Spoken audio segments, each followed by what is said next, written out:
Okay, Assalamualaikum. Selamat petang Hari ini 20 hari bulan 10 2025 kita ada buat pelepasan ikan sebanyak 520 kilo untuk game pada hari Rabu ni 22 Oktober 2025.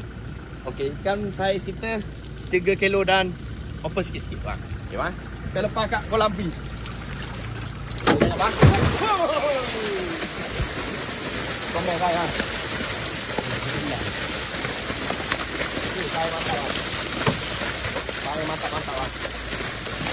Saya mantap lah.